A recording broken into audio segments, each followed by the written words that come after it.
Singh.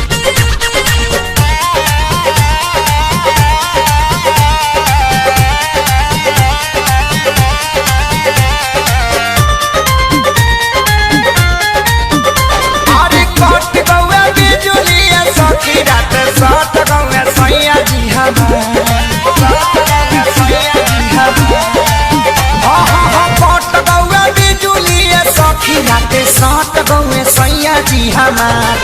धरी के कमरिया पलंग पलट गौए सैया जी हमार धरी के कमरिया पलंग पलट गौए सैया जी हमार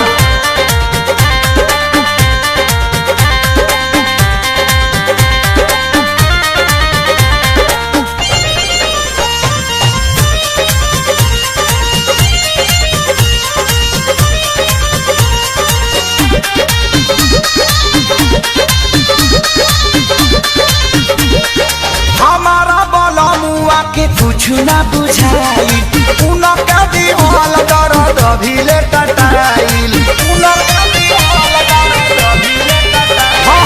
हमारा बलमुआ के कुछ ना बुझाइल उनके दर्द दिहल भीले टटाइल तनिका सफा का जमीलल त डट गइले सैया जी हमार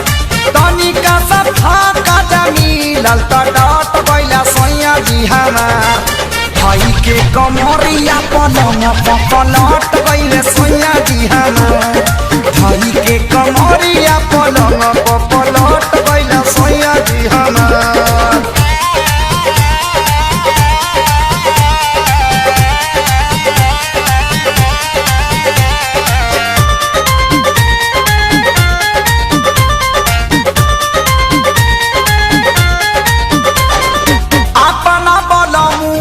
कैसे हटाई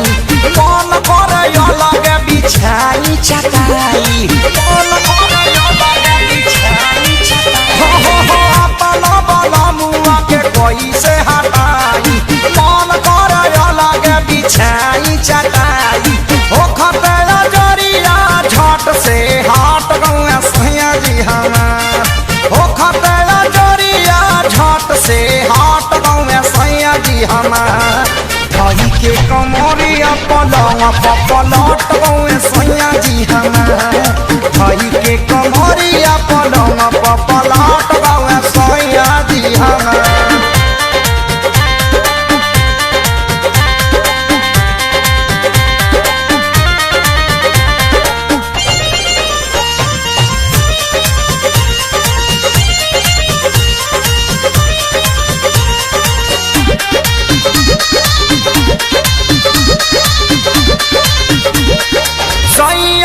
सारी बढ़ाइले बीमारी दीवारा पवन दिखलस खोल के केवारी दीवारा पवन दिखलस खोल के केवारी सैया के सारी बढ़ाइले बीमारी शंकर आपू देखले खोल के केवारी ओतने ही देरिया में हम से सलट गइले सैया जी हमार ओतने ही देरिया में हम से सलट गइले सैया जी हमार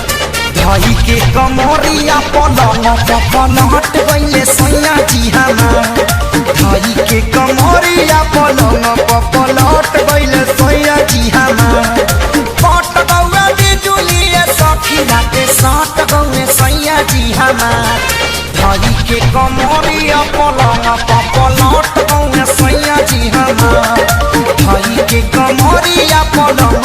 पलट गौए सैया जी हमार।